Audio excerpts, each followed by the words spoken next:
Hello everyone, my name is Joel Washira and this is my YouTube channel where we study about maps, history, and we also give opinions on things that are happening.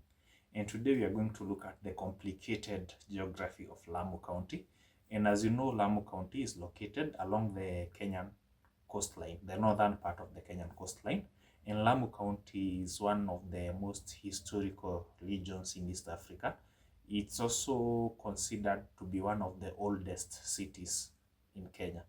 And the reason why Lamu is one of the oldest places, it's because it was one of the places that was among the first coastal towns to receive visitors from Asia, from the Arab world.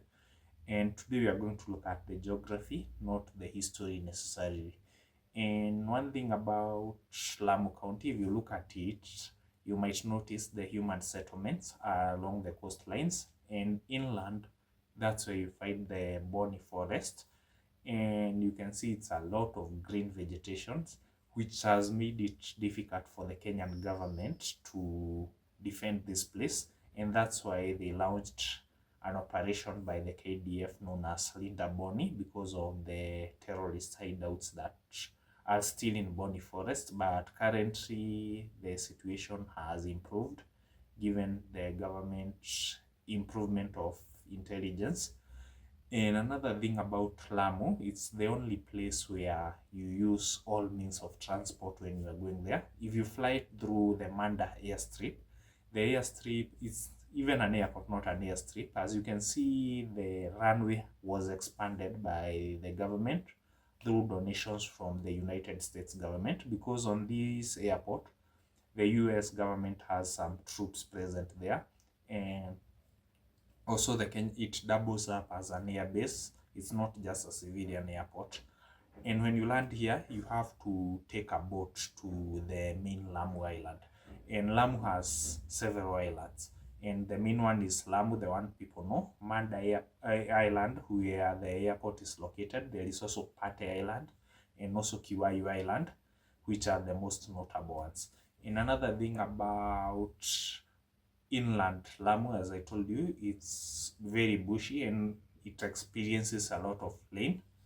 And another thing about Lamu, it has one of the largest mangrove forests in the coastal region, and most people here survive on fishing and also some farming if you go to the Mpeketoni side. And politically, Lamu has two constituencies, Lamu East and Lamu West.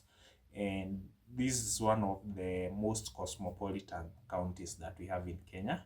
And it also has the second largest port. I don't know if it's the largest, but the newest port, the Lamu port, which is part of the LAPSET project that was launched by the third president, Moi Kibaki. And when he launched this project, it was supposed to include a port, a highway, and also a railway that goes all the way to South Sudan and Ethiopia, passing through Isiolo.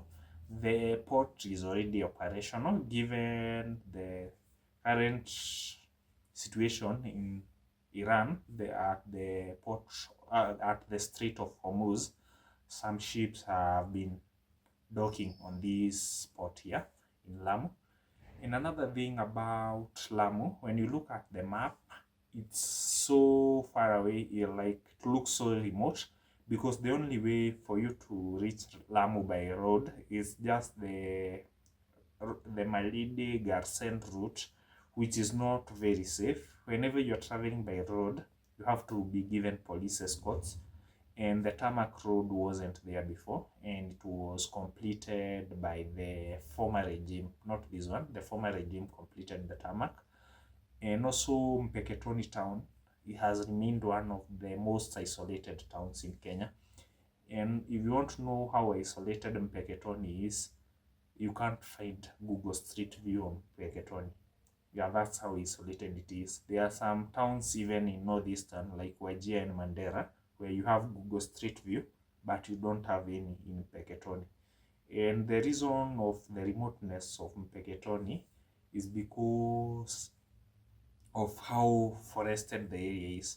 Like, I would like to visit the area, but the places that I've been, like I've traveled to places near Mpeketoni, but not Mpeketoni itself, but the area is so bushy and you would enjoy it. It's a beautiful part of Kenya. And also, whenever the government is trying to open up places, like this is one of the places that they should consider. And another thing about Lamu County, as I said, they also have a lake known as Lake Kenyatta, and it has a bit of history about this lake. As you know, in the 1970s, like there were some settlers who were brought to Mpeketoni by the first president, and so to honor him for that, they named a lake after him. But it also has a local name, which is Lake Mukungenya. I can't pronounce the name, but if you are a local, you can comment below. Yeah, basically that's how Lamu County operates and how it looks like. And this is one of the counties that I'm going to explore and tell you more about them. And it's also one of the, if you look at Lamu entirely, it's one of those counties which depend heavily on tourism.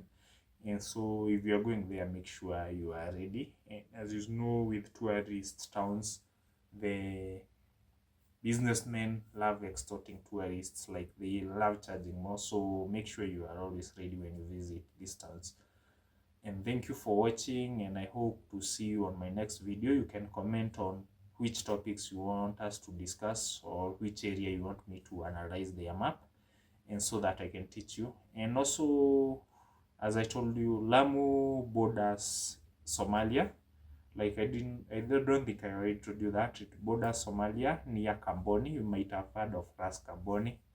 Yeah, it's one of those counties that borders a country where there is also a maritime dispute that we are going to look between Kenya and Somalia. Thank you for watching, and I hope to see you soon.